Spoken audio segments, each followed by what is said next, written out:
But yeah, I think having presence definitely helps, because then if you're just really aware, then you might have an experience on a different level. You might notice the subtle energies, or you might notice something that you might not have noticed if you're just trying to listen to the words themselves. Yeah, it definitely makes sense. Yeah. Yeah, there's like a... like there's that movie, The Castle. It's a famous Australian movie. I know that one. Yeah, we studied that in school. Yeah, cool. Yeah. What a great movie to study. Yeah. But, you know, he's like, there's that famous scene where he's talking about how it's like the vibe of the thing.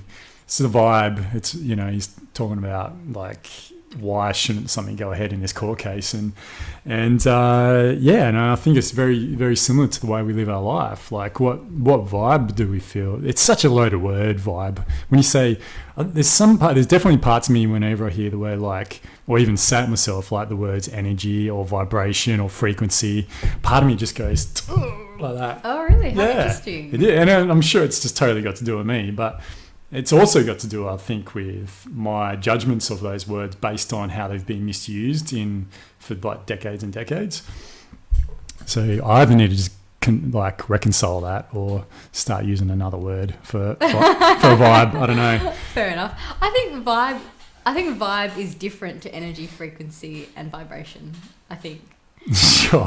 Because vibe is like, well, maybe it's the same thing. Maybe it's that holistic. You know, and again, holistic is another one of those words that gets thrown around left, right, and centre. But I think the vibe is, you know, like that intuitive kind of feeling. It probably is based on your perception of whatever frequencies you're picking up on. But I think there's a bit of a distinction between that. Yeah. But I love using the words energy, frequency, and vibration. That's the whole philosophy behind everything I do. Right. Well, that's all we are. That's all. Anything that we can see in this whole fucking world that we're in. That's it. It's just nothing but energy, sound, vibration, frequency, harmonics, light. Yeah. I mean, we can take it from a scientific point of view. You know, it goes back down to E = MC squared, where everything that we see in our physical world is somehow related to energy. And energy is vibration. Vibration has a frequency. And so there is definitely that link between everything we see around us and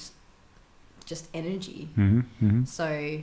But yeah, vibe is an interesting one. Sure. I think I put a bit of an intuitive slight onto that one. Where vibe is like you walk into a room and you feel the vibe, you know? Yeah. Whereas energy for me is something that's probably a little bit more tangible. Sure. And that's because I come from quite a scientific background. So for me, I think energy, and I think all my knowledge of physics and engineering and you know all that stuff comes into it. So yeah. Do you feel like your background in the mathematics side of things has been a benefit for you as well over the last couple of years, moving more into the esoteric? Yeah, I ask myself this quite a lot. Sometimes I think, my God, why did I study engineering? Because like, what good has that got me? But at the same time, I'm sure it's done a lot of good. It has. It really has. And I mean, I only got into teaching through engineering. Oh, did you? Okay. Yeah, my first teaching job was actually teaching. I lectured at UWA. So then, really? chuck that on my I taught what first did you and lecture? Second year engineering units. Oh, did you really? Yeah, Okay. I did. It's a lot of fun. Yeah. Right. And then I started working with children after that. Yep. So nice. it has influenced me in many ways. And in fact, my lecturer, there's a professor at UWA, she teaches engineering and social justice, and out of all the units I did, that was my favourite. It was an elective, and I had to go to the department and get all this special approval and everything from the head of school just so I could do that one unit. So right. I was really into that kind of stuff. Yeah. Did that one unit and completely changed my life. Right. And because I met that professor, she then gave me the teaching job. I started doing the teaching and the lecturing at UWA, and it just took me on this whole other pathway, I think. And I began to realise that life is not about what you initially sign up for. Because I thought I was going to go to uni, become an engineer, I'd sit at the desk, I'd have, you know, a job, and that would be it. Yeah. And then that one unit made me realise that even within engineering, there was so much scope. Sure. That wasn't what I was doing. And 2 years after doing that unit, I actually got a job working with a company where we were working with remote Aboriginal communities. And because I'd done units like engineering and social justice, they didn't even look at my transcript. They just looked at my resume. They looked at the fact that I had volunteered with Engineers Without Borders, again, all because of this one unit that I'd done that really influenced me. And it showed me that, you know, women, first of all, can be really powerful in engineering, and secondly, that engineering isn't just pulling numbers out. It can really have a very positive impact on people if you use it in that way. Definitely. And so I've seen friends of mine go off and do documentaries about, like one of my friends is a humanitarian engineer. Right. And she went off and did all this research and made a whole documentary film about it. And it Brilliant. shows people that, I'll put a link up actually. It's Yeah, a really good please do. documentary. She's a good friend of mine. Cool. Yeah.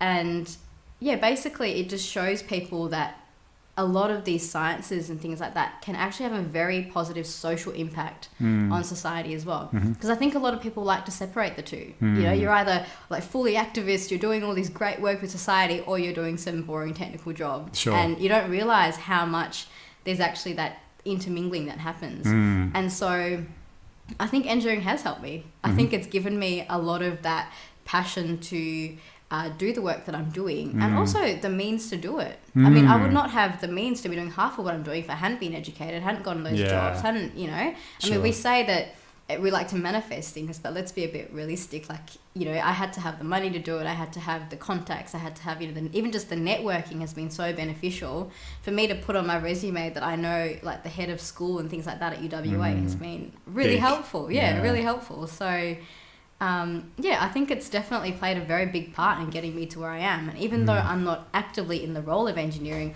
all this stuff about energy, even channeling and everything, like earth magnetic fields, all of that stuff, I feel like I have a very solid understanding of it because of that background. Yeah, like sure. there are channelers out there, even, you know, like Honey, how they do the planetary work.